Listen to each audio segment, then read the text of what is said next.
For as long as they've known me, kids have always called me weird or geek.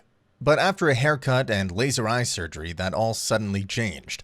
I've lived in this small village all my life. It isn't too bad, but it does mean the bullies won't forget you, and they make sure you remember that. Please don't forget to like and subscribe to this channel for more stories like this one, and feel free to comment and share your own stories if you have experiences like described today. My name is Tim Blake, and last week I started junior high in a town a short and very bumpy bus ride over.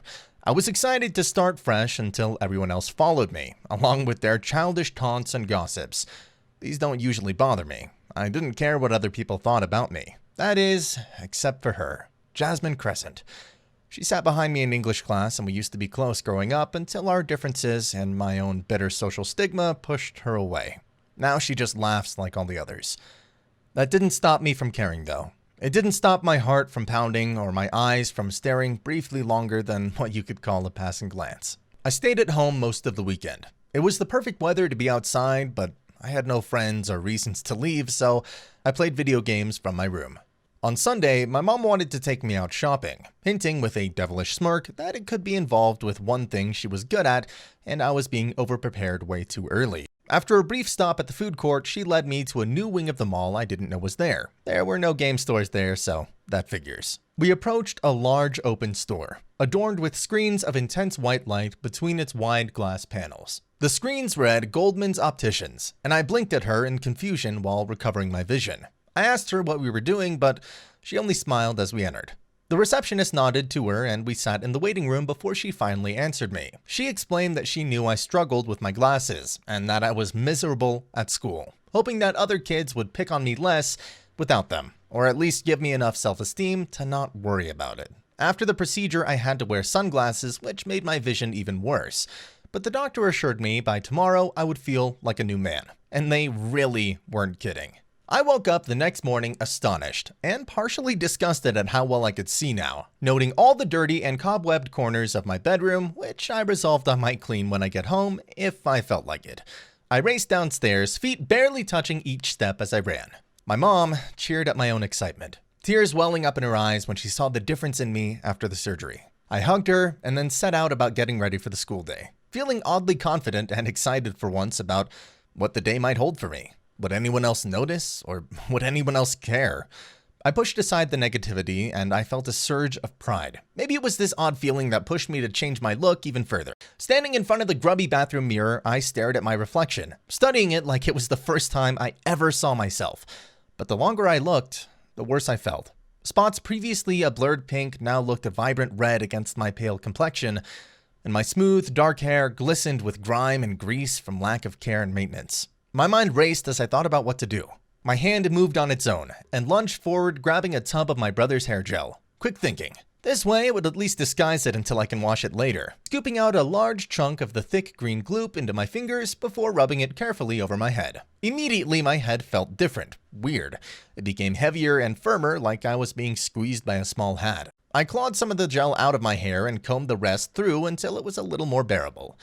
Downstairs, I heard the standard shouts to alert me that I was going to miss the bus if I dawdled any longer. So I left the bathroom, picked up my backpack, and sprinted out onto the lawn and down the street. Sure enough, as I approached the corner in the distance, I noticed the bus already there with students piling on to take their place among the cramped and filthy seats, each with the vacant and empty stares of definitely not morning people. The creaky twin-fold doors revolved and slammed shut as I got close, so I had to quickly bang on them to alert the driver, spooking them in the process, but they mumbled, stared, and begrudgingly opened them to let me in. I shuffled forward towards my seat, eyes set fixed on the ground ahead as the bus filled with many small conversations and jokes shared between friends.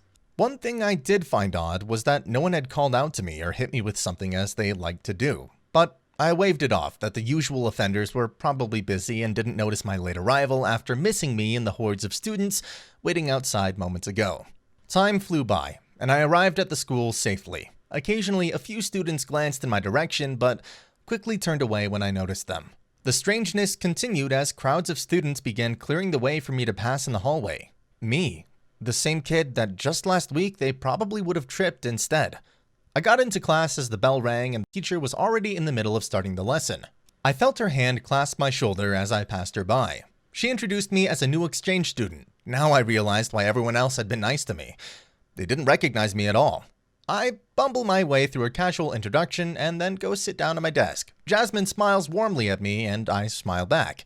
The teacher goes to stop me sitting in Tim's seat, but after some jeers from the students about staying at home, she gives up.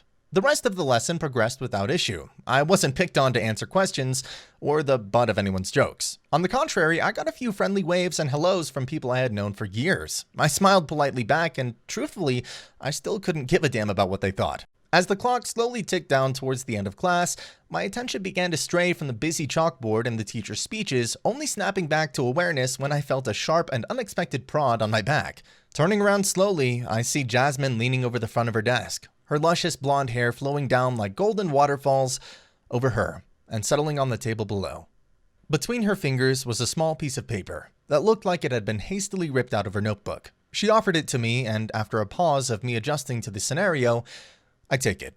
I turn back to my desk, and after making sure our sneaky exchange hadn't been noticed, I carefully reveal her note with shaking fingers. In a flow of glittered pink ink, it read, Jasmine, along with a string of numbers. And that puzzled me. I squinted and stared harder to make sense of the message. I thought it could have been a puzzle, or maybe she saw who I really was and was joking around like they used to. The shrill pitch of the bell rang and echoed throughout the room, yanking me suddenly out of my focus once more. The teacher gave up their speech when she noticed that the students had stopped listening, in favor of packing their bags for a quick escape. I did the same, getting up out of my chair and turning to leave. Jasmine was still looking at me, watching me. Maybe she was expecting me to reply to her note, but I didn't want to ask her what it meant, so I only offered a smile in return before hurrying towards the door. The next few lessons passed in a blur of comfortable silence. No poisonous smiles or hurtful words to be found for the first time in years. As the clock slowly ticked down towards the end of class, my attention began to stray from the busy chalkboard and the teacher's speeches, only snapping back to awareness when I felt a sharp and unexpected prod on my back. Turning around slowly, I see Jasmine leaning over the front of her desk, her luscious blonde hair flowing down like golden waterfalls over her and settling on the table below. Between her fingers was a small piece of paper that looked like it had been hastily ripped out of her notebook. She offered it to me, and after a pause of me adjusting to the scenario, I take it. I turn back to my desk, and after making sure our sneaky exchange hadn't been noticed, I carefully reveal her note with shaking fingers. In a flow of glittered pink ink, it read, Jasmine, along with a string of numbers. And that puzzled me. I squinted and stared harder to make sense of the message. I thought all I needed was some fake prescription glasses and messy hair, and I was back to boring old Tim, my Clark Kent.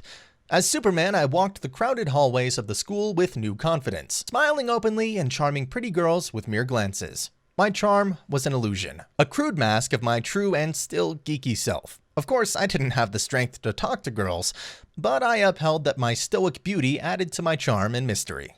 And no one argued that fact. As time went on, I wondered when, if ever, I should tell anyone my secret. But right now, I see I've gone from the school token outcast to the most popular kid in school, and I wasn't ready to give that up yet.